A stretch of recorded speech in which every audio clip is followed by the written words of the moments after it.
Existe uma cena que acontece além das cortinas do visível. Um encontro que poucos ousam imaginar e que as Escrituras mencionam com reverência e mistério. Não se trata de uma metáfora poética nem de uma alegoria distante, é uma realidade espiritual que atravessa as páginas da Bíblia como um fio de ouro escondido entre as letras sagradas. Estamos falando do Conselho Divino, a Assembleia Celestial onde o Criador se reúne com seres de luz, poder e propósito para deliberar sobre os destinos da terra e dos homens. Mas por que isso foi mantido nas sombras por tanto tempo? Por que gerações inteiras de leitores passaram por esses textos sem perceber que ali, bem diante de seus olhos, estava descrito um tribunal cósmico, uma corte divina onde decisões eternas eram tomadas? A resposta está na forma como lemos as Escrituras menos muitas vezes, com olhos modernos, distantes da cosmologia hebraica antiga, incapazes de enxergar o que os primeiros ouvintes compreendiam naturalmente. Imagine por um instante. Enquanto você caminha pela terra, respira, trabalha e sonha. Existe uma dimensão paralela, onde seres angelicais se apresentam diante do trono do Altíssimo. Eles trazem relatórios, recebem ordens, intercedem, acusam e executam os decretos divinos. Esse conselho não é uma invenção teológica. Tardia, menos ele está presente, desde Gênesis até Apocalipse revelado, em momentos estratégicos, como se Deus quisesse que soubéssemos. Vocês não estão sozinhos nesta jornada, e o que acontece no céu tem impacto direto sobre a terra. Você já se perguntou por que Jó foi testado daquela forma? Ou por que certos profetas tiveram visões tão perturbadoras do trono celestial? Ou ainda, por que Jesus falava de principados e potestades como se fossem realidades concretas, e não apenas conceitos abstratos? A resposta está no Conselho Divino. E entender isso muda tudo. Prepare-se para adentrar um dos segredos mais profundos e negligenciados da fé, a reunião secreta no céu que governa a história da humanidade. Para compreender o Conselho Divino, precisamos voltar aos textos originais e ao mundo antigo do Oriente Próximo. A ideia de uma Assembleia Celestial não era exclusiva de Israel. Menos culturas vizinhas, como a cananeia, a babilônica e a ugarítica, também possuíam conceitos semelhantes de conselhos divinos. Porém, há uma diferença crucial. Enquanto essas nações descreviam panteões politeístas, com deuses disputando poder, a revelação hebraica apresenta um único Deus soberano que preside sobre todos os seres celestiais. Eles não são deuses rivais. São servos, mensageiros, executores da vontade divina. O termo hebraico que mais se aproxima desse conceito é Sad, que significa conselho secreto ou assembleia íntima. Ele aparece em passagens como Jeremias 23:18, onde o profeta questiona: pois quem esteve no conselho do Senhor para ver e ouvir a sua palavra? Aqui estar nu, Sad de Deus, era marca de um verdadeiro profeta, menos alguém que teve acesso à sala do trono celestial e recebeu revelação direta, não apenas intuições humanas. O texto mais explícito sobre essa assembleia está em Jó 1 e 2. Ali vemos os filhos de Deus apresentando-se perante o Senhor, e entre eles aparece também Satanás, o acusador. Esse cenário não é uma narrativa fantasiosa, menos é a descrição de uma reunião real no reino espiritual, onde o destino de Jó seria decidido. Deus permite o teste, mas estabelece limites claros. O acusador não tem poder absoluto, apenas aquele que lhe é concedido temporariamente. Outro texto fundamental é o Salmo 82, onde Deus se levanta na Assembleia Divina e julga os deuses, termo que, no contexto hebraico, refere-se aos seres celestiais, que receberam autoridade sobre as nações, mas falharam em exercá-la com justiça. Eu disse: vocês são deuses, filhos do Altíssimo, todos vocês, mas morrerão como simples homens. Aqui temos a destituição de autoridades angelicais corrompidas. Um tema que ressoa em Deuteronômio 32, 8-9, onde as nações foram divididas segundo o número dos filhos de Deus, mas Israel foi guardado como herança exclusiva do Senhor. No livro de Isaías, capítulo 6, o profeta tem uma visão arrebatadora. Ele vê o Senhor assentado sobre um alto e sublime trono, e serafins clamando: Santo, Santo, santo. Então, uma voz pergunta: a quem enviarei?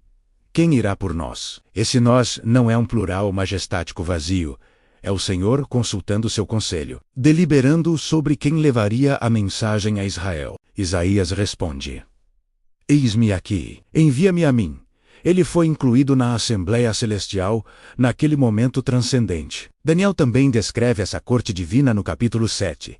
Continuei olhando até que foram postos uns tronos, e um ancião de dias se assentou. Milhares de milhares o serviam, e milhões de milhões estavam diante dele. Assentou-se o tribunal, e os livros foram abertos. Aqui vemos claramente a estrutura de um julgamento cósmico, onde decisões sobre impérios e reis são tomadas na presença de incontáveis testemunhas celestiais. Esse conselho não era estático. Ele agia. Em 1 Reis 22, vemos um espírito saindo diante do Senhor e se oferecendo para enganar os profetas de Acabe. Deus permite, e a profecia se cumpre. Essa passagem revela que até mesmo os enganos permitidos por Deus fazem parte de uma deliberação justa no conselho celestial. Menos nada acontece por acaso ou por rebelião descontrolada. O que realmente está acontecendo quando o conselho divino se reúne? Qual é o significado profundo dessa assembleia que poucos compreendem? A resposta nos leva ao próprio coração da soberania de Deus e da natureza da realidade espiritual. O conselho divino não é uma concessão de poder, é uma demonstração de governo ordenado. Deus não precisa de conselheiros para saber o que fazer, mas escolhe operar através de uma estrutura hierárquica celestial que reflete sua glória e sabedoria. Primeiro, precisamos entender que esse conselho revela a natureza relacional de Deus. Ele não é um monarca solitário e distante, mas um rei que convoca, ouve, delibera e envia. Quando lemos "Façamos o homem à nossa imagem" em Gênesis 1:26, não estamos diante de uma trindade isolada, conversando consigo mesma. Menos, estamos testemunhando Deus se dirigindo ao seu conselho celestial, incluindo-os no momento criativo mais importante da história. Eles não criaram o homem, mas foram testemunhas e participantes da intenção divina. Segundo, o conselho divino explica a origem da batalha espiritual. Quando os certos filhos de Deus decidiram rebelar-se, não foi uma rebelião contra um tirano arbitrário, mas uma traição dentro da própria corte celestial. Esses seres tinham conhecimento íntimo da glória de Deus, haviam estado em sua presença, participado de suas deliberações e, mesmo assim, escolheram a autonomia em lugar da submissão. Essa queda não foi ignorância, foi orgulho consciente. Por isso a condenação é tão severa. Eles conheciam plenamente o que rejeitavam. Terceiro, esse conselho nos mostra por que há demora nas respostas às orações. Em Daniel 10, o profeta jejua por 21 dias, até que um anjo aparece e explica: o príncipe do reino da Pérsia me resistiu por 21 dias. Mas Miguel, um dos primeiros príncipes, veio para ajudar-me.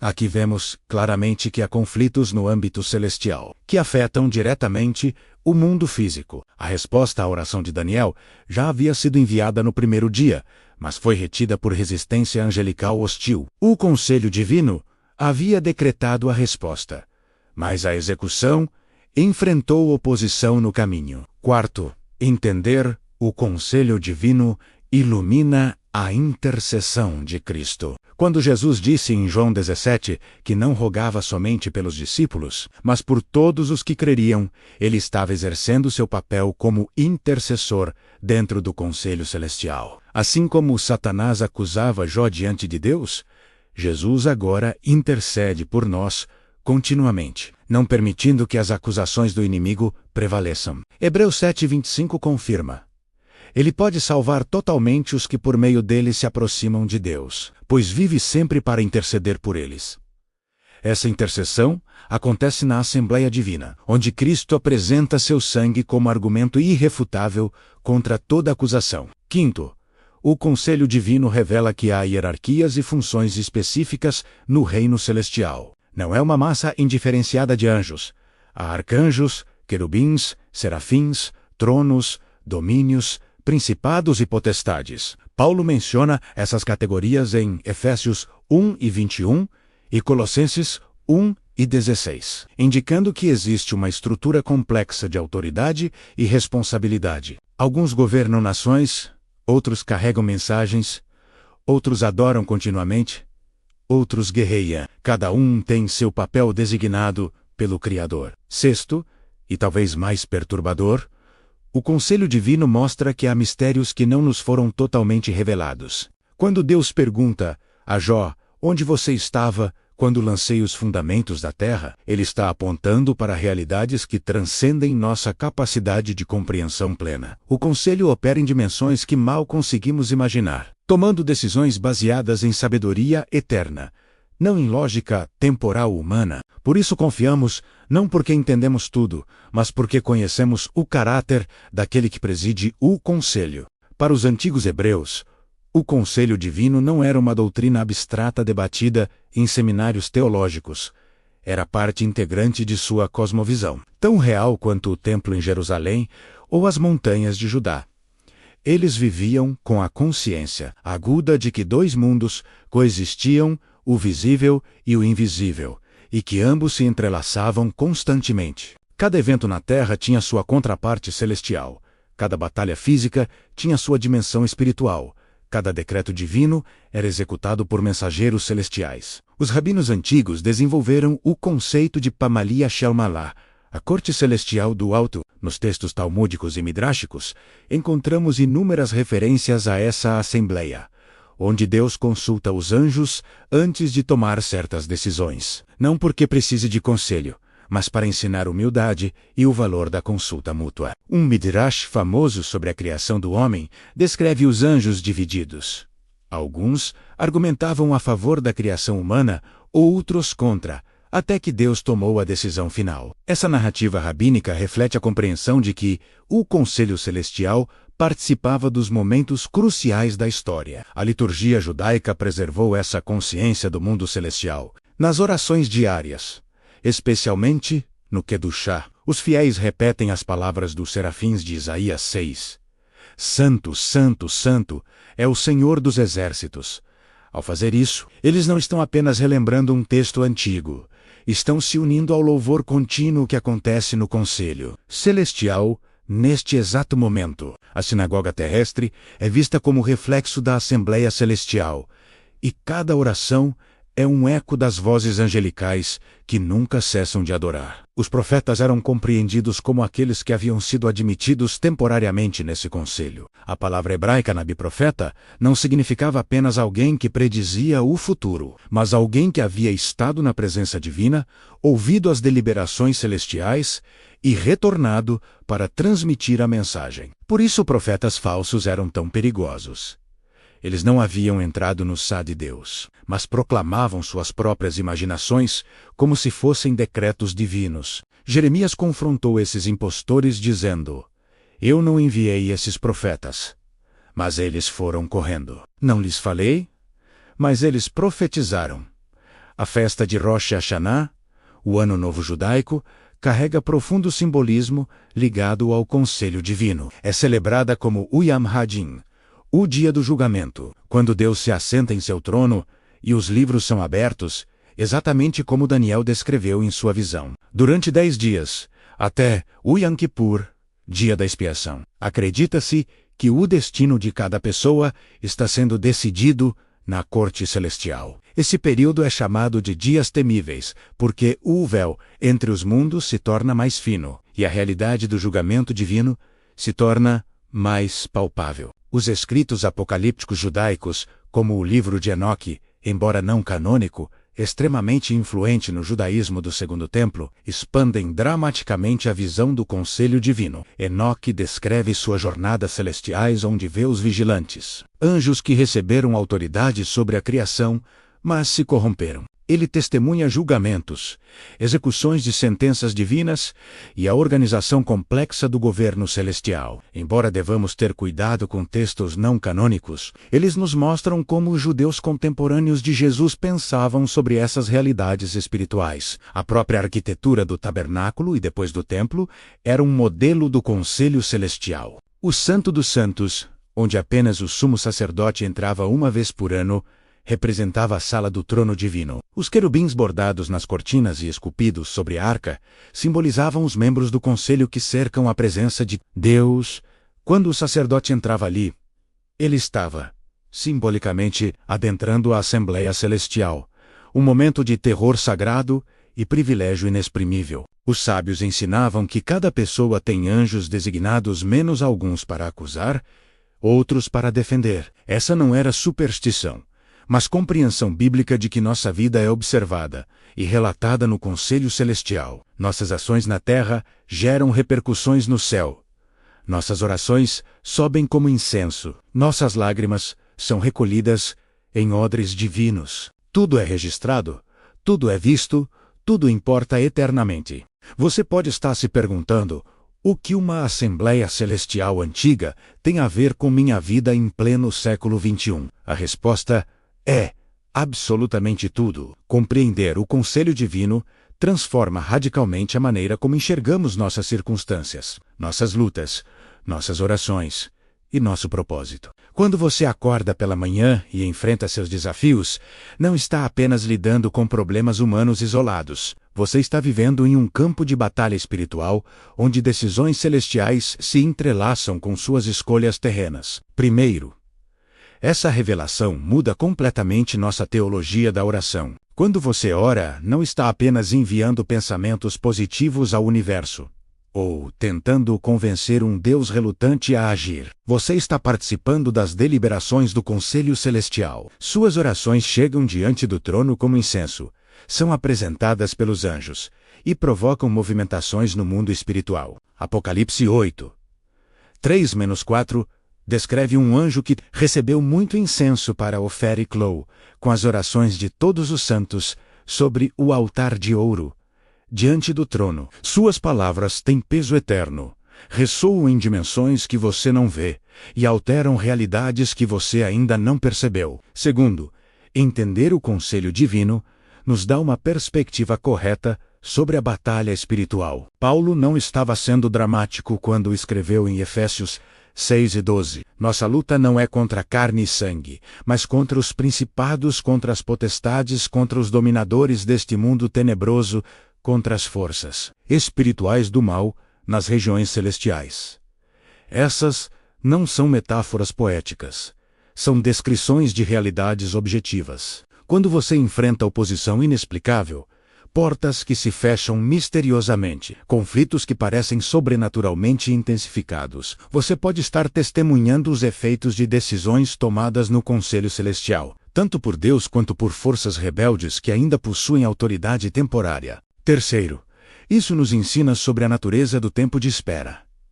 Quantas vezes você orou fervorosamente e a resposta demorou? Quantas vezes clamou e os céus pareceram silenciosos? A história de Daniel nos ensina que a demora não significa indiferença divina. Pode haver batalhas acontecendo nos lugares celestiais, resistências sendo vencidas, estratégias sendo executadas. O anjo disse a Daniel: desde o primeiro dia, suas palavras foram ouvidas, e eu vim em resposta a elas. A resposta foi enviada imediatamente, mas a entrega foi contestada. Seu papel não é desistir na espera, mas perseverar em oração, fortalecendo assim aqueles que lutam por você no invisível. Quarto, o conselho divino nos revela a importância da intercessão. Quando você intercede por alguém, não está apenas pensando positivamente sobre essa pessoa, você está se posicionando diante do conselho celestial como advogado. Assim como Abraão intercedeu por Sodoma, Moisés por Israel e Cristo por todos nós. Suas palavras carregam autoridade delegada. Porque foi feito o reino de sacerdotes, e sacerdotes têm o privilégio e a responsabilidade de representar outros diante do trono. Cada intercessão sua é uma petição formal apresentada na corte celestial, e Deus leva isso extremamente a sério. Quinto, essa compreensão transforma nossa visão sobre a autoridade espiritual. Você não é uma vítima impotente das circunstâncias. Em Cristo, você foi assentado nos lugares celestiais, posicionado dentro da estrutura do governo divino. Isso não significa que você ordena Deus ou anjos como se fossem seus servos, mas significa que suas declarações de fé, quando alinhadas com a vontade revelada de Deus, carregam peso celestial. Quando você declara a palavra, quando você resiste ao inimigo, quando você proclama verdades eternas sobre sua vida, você está exercendo autoridade delegada que ressoa no conselho divino. Sexto, e talvez mais reconfortante, saber do conselho divino nos assegura que nada em nossa vida é arbitrário. Jó não sofreu porque Deus era cruel ou desatento. Seu sofrimento foi permitido dentro de parâmetros específicos, com propósitos definidos e com limites claros estabelecidos no conselho celestial. Você pode não entender o porquê de suas provações agora, mas pode confiar no quem que preside sobre todas elas. A sabedoria operando em níveis que transcendem sua capacidade atual de compreensão, mas não transcendem o amor e a justiça do Deus que governa todas as coisas. Viva, portanto, com essa consciência dupla. Você caminha na terra, mas está conectado ao céu. Você é temporal, mas participa do eterno. Você é pequeno, mas suas escolhas ecoam no conselho dos seres celestiais, que observam com admiração a manifestação da sabedoria de Deus através da Igreja. E assim chegamos ao fim desta jornada pelo conselho divino.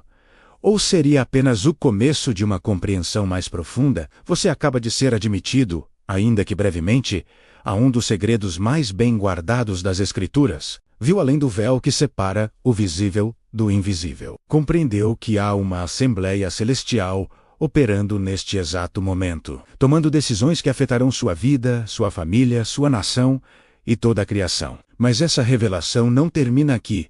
Ela abre portas para mistérios ainda maiores, perguntas ainda mais profundas. Pense no que descobrimos juntos. Há um governo celestial perfeitamente estruturado. Há hierarquias angelicais executando a vontade divina. Há batalhas sendo travadas enquanto você lê estas palavras. Há intercessores celestiais apresentando suas orações. Há acusadores tentando desqualificar seus avanços. Há decretos sendo pronunciados, livros sendo abertos, julgamentos sendo executados. E no centro de tudo, majestoso e soberano, está o Ancião de Dias, cuja sabedoria é insondável e cujo amor é inesgotável. Mas há perguntas que permanecem. Não é verdade? Quem são exatamente esses filhos de Deus que se apresentam diante do Senhor? Como alguns deles caíram da glória celestial para Tonerim-se, adversários da humanidade? Qual é o papel específico dos querubins, que guardam o trono e que uma vez guardaram o caminho para o Éden? Por que existem diferentes categorias de seres angelicais e qual é a função única de cada um? E mais intrigante ainda, o que acontecerá quando o julgamento final do Conselho Celestial for pronunciado sobre as potestades rebeldes que ainda exercem influência limitada sobre a Terra? Você percebe agora que a Bíblia não é um livro plano de histórias morais desconectadas. É uma revelação progressiva de realidades multidimensionais, onde cada texto é uma janela para o mundo espiritual. Cada profeta que teve visões celestiais estava nos deixando pistas, fragmentos de um quebra-cabeça cósmico, que, quando montado, revela a grandeza incomparável do plano divino. E você, leitor atento, foi escolhido para receber essas revelações, não por acaso, mas porque há um propósito específico para que você conheça essas verdades agora. Talvez você esteja enfrentando batalhas que finalmente fazem sentido à luz do conselho divino. Talvez suas orações não respondidas agora tenham uma explicação que traz paz, em vez de desespero. Talvez você perceba que não está sozinho em suas lutas. Há todo um exército celestial operando em seu favor, executando estratégias que você não pode ver, mas que são absolutamente reais. E talvez, apenas talvez, você se sinta convocado a viver de maneira diferente, sabendo que cada palavra sua, cada decisão sua, cada oração sua, ressoa em dimensões eternas. Mas nossa jornada pelos mistérios bíblicos não termina aqui. Há outros segredos esperando para serem desvendados. Outras verdades ocultas esperando para iluminar sua compreensão da fé. como aqueles querubins temíveis que guardam a santidade divina, menos porque eles inspiravam tanto terror?